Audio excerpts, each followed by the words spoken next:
बिस्मिल्लाहिर्रहमानिर्रहीम। अस्सलाम वालेकुम। तजवीदुल कुरान का आज है हमारा सबक कुरानी रमूज़ औक़ाफ़ क्या है।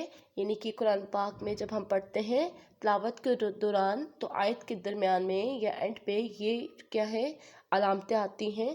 तो इन अलामात पर हमने ठहरना है कि नहीं ठहरना, और अगर हम ठहरें तो क्या हो जाता है और अगर नहीं ठहरेंगे तो क्या होता है, यानी कि इनके मायने में कितनी रद्दल बदल आती है।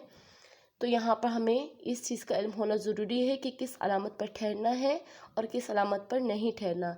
अगर हम गलती से लाइल्मी की वजह से हमें इस बात का नहीं पता कि हमने किस अलामत पर ठहरना है और किस अलामत पर नहीं ठहरना, तो हमारे जहाँ ठहरना होता है हम नहीं ठहरते और जहाँ नहीं ठहरना होता हम वहाँ ठहरते हैं, तो कितने मानी में रद्दल बदल आ जाता है। तो आज हम सीखेंगे इसी वीडियो में, तो कहीं ना चाहिए कि हमारी वीडियो एंड तक देखिए क्योंकि आज है हमारा सबक बहुत ज़्यादा इम्पोर्टेंट। तो ये देखें, ये दायरा तो आपने बहुत दफ़ा देखा होगा कुरान पाक पढ़ते हुए।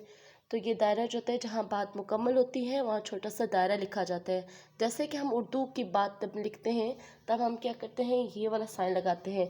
जब हम इंग्लिश लिख रहे होते हैं तब हम क्या करते हैं, ये फुल स्टॉप का साइन लगाते हैं। तो इसी तरीके से अरबी ज़ुबान में जब बात मुकम्मल हो जाती है तब क्या लगाते हैं, ये दायरा लगाते हैं। ये असल में क्या होता है, ये आयत का गोलता है जो गोल दायरे में बदल गया है। ये इसका क्या मतलब होता है, इसका मतलब होता है वक्फ की अलामत है और यहाँ पर हमें ठहरना चाहिए। और अगर हम यहाँ नहीं ठहरते तो इसके मानी में भी रद्दल बदल आ सकता है। इसी तरीके से देखिए मीम भी आपने देखा होगा और वहाँ पर लिखा होता है कि वक्फ़े लाजिम, ये तो बात आपने बहुत अच्छी तरीके से जानते हैं।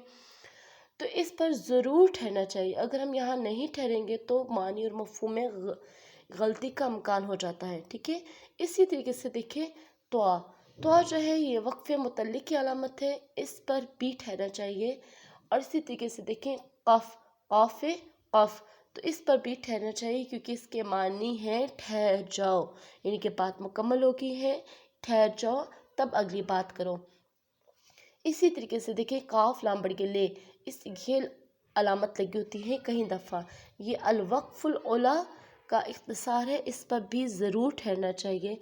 तो ये वो अलामतें हैं जिन पर हमें हर हाल में ठहरना है और मीम पर तो लाजमी ठहरना है क्योंकि ये बात आप ये देख चुके हैं, अगर हम यहाँ नहीं ठहरते तो इसके मानी और मफ़हूम में गलती का इम्कान हो सकता है। तो ये वो अलामतें हैं जिन पर हमें हर हाल में ठहरना है।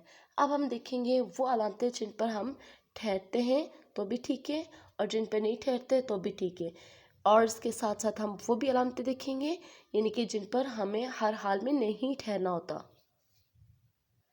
तो ये वो अलामत हैं जहाँ पर हमें नहीं ठहरना चाहिए। जैसे ये देखिए, आपने यहाँ पर अक्सर देखा होगा कि ला आता है, तो इसके मानी है कि नहीं।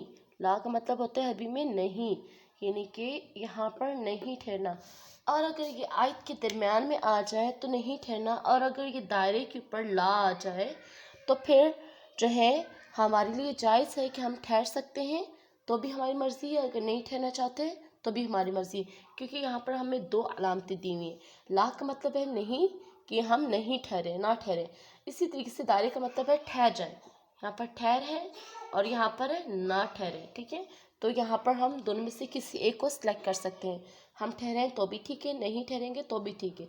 और अगर आयत के दरमियान में आ गया, जैसे ये देखिए मैंने बात लिखी और यहाँ बात में ला आ गया, तो तब जो है हमने ये ला पर नहीं ठहरना, यानी कि उसको इसी तरीके से रवानगी के साथ पढ़ना है। इसी तरीके से ज़ा, ये वक्फ़े मजूस की अलामत है, यहाँ ना ठहरना बेहतर है। यहाँ पर जहाँ पर ज़ा आ जाए वहाँ पर हम नहीं ठहरेंगे तो वो ज़्यादा अच्छा है।